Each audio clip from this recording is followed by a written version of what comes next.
বিপদ মুসিবত দুই প্রকার, একটা হচ্ছে অভ্যন্তরিক বিপদ মুসিবত আর একটা হচ্ছেন বাহ্যিক বিপদ মুসিবত। দুটো প্রকার বিপদ মুসিবতের কথা আল্লাহ রাব্বুল আলামিন কোরআনুল কারীমে সূরা আল হাদীদে তাআলা বলছেন, মা আসাবা মিন মুসিবাতিন ফিল আরদ, জমিনের উপরে এবং তোমাদের মধ্যে, তোমাদের হৃদয়ে, যেই জমিনের উপর এবং তোমাদের মধ্যে যত বিপর্যয় বিপদ মুসিবত আসেন, ইল্লা ফি কিতাবিম মিন ক্বাবলি আন নাবরাহা, সকল বিষয় আল্লাহ রাব্বুল আলামিন পূর্বেই কিতাবে লিপিবদ্ধ করে রেখেছেন। ইন্না যালিকা আলাল্লাহি ইয়াসির, আল্লাহর কাছে সব কিছু করাই কি সহজ। তো আল্লাহ রাব্বুল আলামিন দুটো প্রকার বিপর্যয়ের কথা বলেছেন, একটা হচ্ছেন বাহ্যিক বিপর্যয় আর একটা হচ্ছেন অভ্যন্তরিক বিপর্যয়। তো বাহ্যিক বিপর্যয় কি দেখতে পাচ্ছেন, সারা বাংলাদেশের অধিকাংশ জায়গায় কি হয়ে গেছেন, বন্যা হয়ে গেছেন। এটা হচ্ছেন বাহ্যিক বিপর্যয়।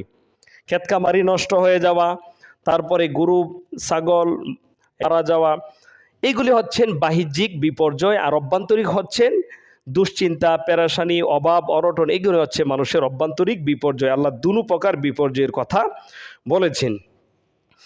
তো আমাদের দুই প্রকার বিপর্যয়ের মোকাবেলা করার জন্য আল্লাহ রাব্বুল আলামিন একটা পথ বাতলি দিয়েছেন।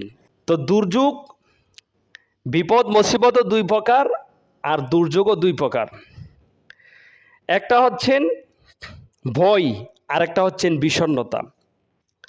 ভয় হচ্ছেন ভবিষ্যতের সাথে সংশ্লিষ্ট, যে ভবিষ্যতে আমার চাকরিটা হবে কিনা, ভবিষ্যতে আমার ছেলেমেয়েরা মানুষ হবে কিনা, ভবিষ্যতে আমার ব্যবসাটা ভালো হবে কিনা, হ্যাঁ, ভবিষ্যতে আমি ওই কাজ করতে পারবো কিনা, এরকম ভয় ভীতি, এটা হচ্ছেন ভবিষ্যতের সাথে সংশ্লিষ্ট।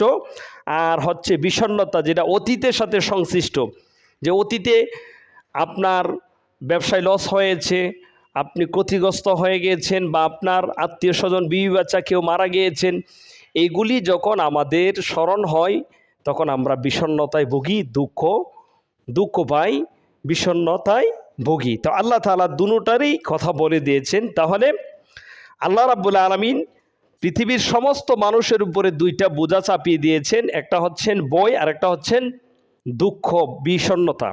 তো ভয়টা হচ্ছেন ভবিষ্যতের সাথে সংশ্লিষ্ট, আর দুঃখ কষ্ট হচ্ছেন অতীতের সাথে সংশ্লিষ্ট।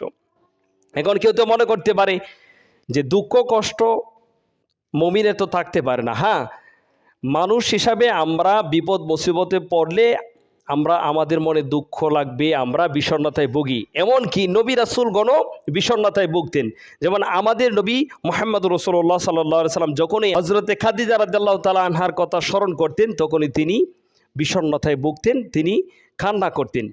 এমনিভাবে ইয়াকুব আলাইহিস সালাম যখন ওনার সন্তানের কথা স্মরণ করতেন, ইউসুফ আলাইহিস সালামের কথা, তখন উনি কান্না করতেন। এমনকি ইউসুফ আলাইহিস সালামের জন্য কাঁদতে কাঁদতে ওনার পিতার দুইটি চোখই কি হয়ে গিয়েছিল, ঝাপসা হয়ে গিয়েছিল, উনি দৃষ্টি হারিয়ে ফেলেছিলেন।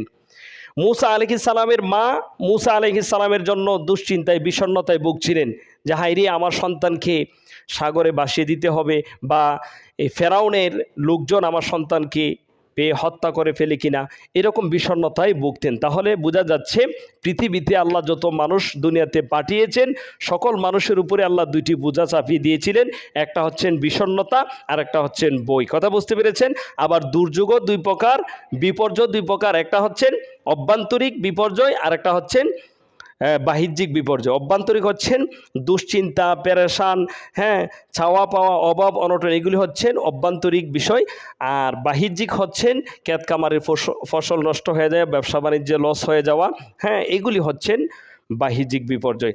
আল্লাহ তাআলা দুনো প্রকার বিপর্যয় থেকে বাঁচার জন্য আল্লাহ পথ বলে দিয়েছেন। আল্লাহ বলছেন, ফামান তাবিআ হুদায়া ফালা খাউফুন আলাইহিম ওয়ালা হুম ইয়াহজানুন, যে ব্যক্তি আল্লাহ তার রসুলের নির্দেশিত পথ অনুসরণ করবেন, আল্লাহ বলছেন ফালা খাউফুন আলাইহিম, তাদের কোনো দুঃখ থাকবে না, ওয়ালা হুম ইয়াহজানুন, তাদের কোনো ভয় থাকবে না এবং তাদের কোনো দুঃখ থাকবে না। তাহলে দুঃখ এবং ভয় থেকে বাঁচার জন্য আমাদেরকে আল্লাহ তার রসুলের বিধিবিধান মেনে জীবন পরিচালিত করতে হবে। যদি আপনি আল্লাহ তার রসুলের বিধিবিধান অনুযায়ী জীবন পরিচালিত করেন, তাহলে আপনি দুঃখ এবং ভয় ভীতিতে ভুগবেন না, এগুলি থাকবে না। কথা বুঝতে পেরেছেন?